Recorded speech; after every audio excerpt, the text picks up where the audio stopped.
part of the discovery was what were my gifts? What was it that I was passionate about? Where could I contribute and who could I contribute to? That's the first thing you've got to figure out. You know, a lot of us are on autopilot. Your parents say, hey, you could make a good doctor or an accountant or lawyer, and we're very much influenced by what other people tell us. Sure, it's important to listen to what people around us share with us and reflect with us, but it's going on your own journey, because we all have gifts. We have phenomenal gifts, every single one of us, and they're all unique. And so if you ever do anything in your life, discover what those gifts are, because once you do discover them, it is truly liberating. It's something you can always hang your hat on. And those gifts can come in many different disguises and forms. You know, for me, what I learned is that I'm deeply passionate about people. I'm deeply passionate about leaders. And leaders could be just anybody that says, I believe in this, come with me on this journey. It could be a group of farmers, or it could be a group of students, leaders in their own right. Leaders are really the future of our world. They have the ability to create change. And so I became very passionate about that. I became very passionate about entrepreneurship in developing countries through the Hunger Project. You know, the Hunger Project went into the most hungriest villages in the world, and how they would transform those villages that were in despair, economic, political despair. They would identify the leaders in those villages. Often they were women. And they would empower those women. They would help shift their mindset. They would give them a globe and say, this is where you are in the world. What is it that you dream of? You know, and then they would give them some skills combined with some microfinance from Kiva. These women would then literally catalyse entire villages, and within 3 to 5 years would transform them and protect them and set them up for future growth. And that's where I thought, I want to be working somehow with those people. I don't know how, but that's something that, again, strikes a very deep chord. I absolutely loved bringing people together. You know, when you bring people together, and you would all be having this experience through your studies at IESE, you know, one of the things they say that's so magical about studying such a course is that your friendships and your connections will last forever. You will count on them in good times, in bad times. You know, how can we do more of that? You know, you're all very privileged to be in this environment, and you all are leaders in your own right to go back and create some sort of change, either within your families, your communities, or in the world in one way or another. And that was my realisation. It was like I could play some kind of a role in catalysing and bringing people together. And so I stumbled by chance into social media. And at the time, my whole business up until that stage was offline. I didn't know anything about the internet. I didn't know anything about social networking. And like most people, there was a sense of fear around that, of like, oh, you know, I don't really know how to touch a mouse, and oh, networking, why would I want to meet with strangers? And, you know, all of those usual objections that we all have within social media. And so I realised that maybe I'm missing an opportunity here. The founders of Zing, Lars Henrich and Bill Liao, were part of the Young Entrepreneur Organisation.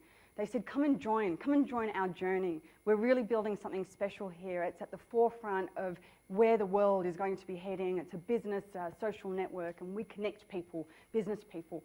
You know, we need people like you, you know, female, Australian, outgoing, because the company was typically German, and they wanted to have an international mindset. Come and join this journey. So I came and I joined Zing, and that's where I learned all about community building. My mission was to help monetize the platform, because it was very expensive to build any form of technology, any form of social network. It's really, really expensive. The challenge is that the dynamics of social networks, and this is what I'm going to speak about later, is very different from traditional marketing or traditional media. You're dealing with human beings, you're dealing with people, and you can't monetize these people the way that traditionally you would monetize. Which is through advertising. Fortunately, Zing had a policy of no advertising. They had premium membership, but that wasn't sustainable. So my mission was to find ways to be able to generate value within this social network. And fortunately, because I discovered what my passions were, and that was connecting people and leaders, the first thing I went to was the groups within Zing. And what I discovered is that these groups were the most valuable aspect or valuable part of this whole social networking ecosystem. People gathered around their passions, golf, MBA studies. You know, one of the groups I created was Global Business Women.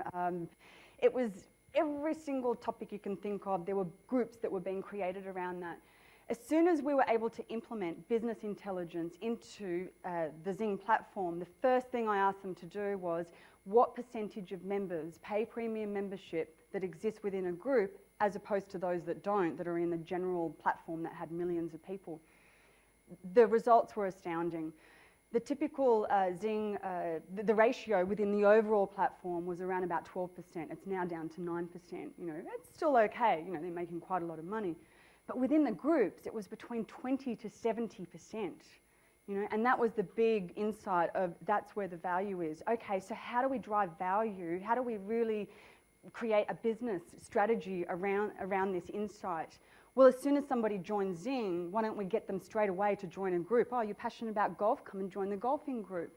You know, it's a natural move to be able to do that. Why not, when you go out there and start letting the world know about Zing, not just like, here's Zing, it's a business platform, but why don't you come and join a group of you know, Barcelona entrepreneurs that are like you? It becomes far more attractive of how you acquire members and then how you retain members. But the biggest challenge in that was that you ended up having thousands of these group owners, people that created these groups, and yet nobody was paying any attention to them whatsoever. In essence, they were the lifeline to this social network. So I said to Zing, we've got to find a way to take care of these thousands of group leaders. If we do our job well, they will then take care of all these pockets of members, create engaging experiences, and you've got members for life. You know, at the time they were going through an IPO, and they didn't really want to listen to that. You know, and I thought, my life is no longer about making money. You know, I created a new dream, and my dream was to connect leaders in developing countries to leaders in developed countries somehow. That was my dream. That's what I was being driven by. And so it's amazing, once you actually change your purpose and you change your vision and outlook on life, then it changes how you make decisions. And at that time, because I wasn't at Zing to collect a wage check, I said, okay, I'm out of here. You know, I'm going to go out and I'm going to create a company to be able to fulfill on the needs of what this marketplace needs. I didn't quite know exactly what that looked like, but I'd had it was very black and white for me. And if Zing was experiencing that same challenge or that same opportunity, well, guess what? There's 2,000 other social networks that would be in that predicament. So at that time is where I created the dream. It became so crystal clear. It became something that I'm so deeply passionate about now. If anything's ever threatened, whether I'm dealing with a difficult employee or a potential investor that's giving me grief, the only thing I feel threatened about is not being able to achieve my dream. That's what I fight for. You know, it's not about how much equity you've got or, you know, what sort of paycheck you're getting or all of those other,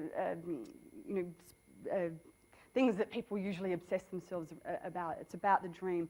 And when you create a dream, often it's abstract, you know, but you've got to start somewhere, otherwise you'll never have a dream. And when you create that dream, you reverse engineer that dream, and that's where suddenly everything started to come together, and Linkia became that opportunity as the first step to fulfill on that dream of connecting people in developing countries to people in developed countries. So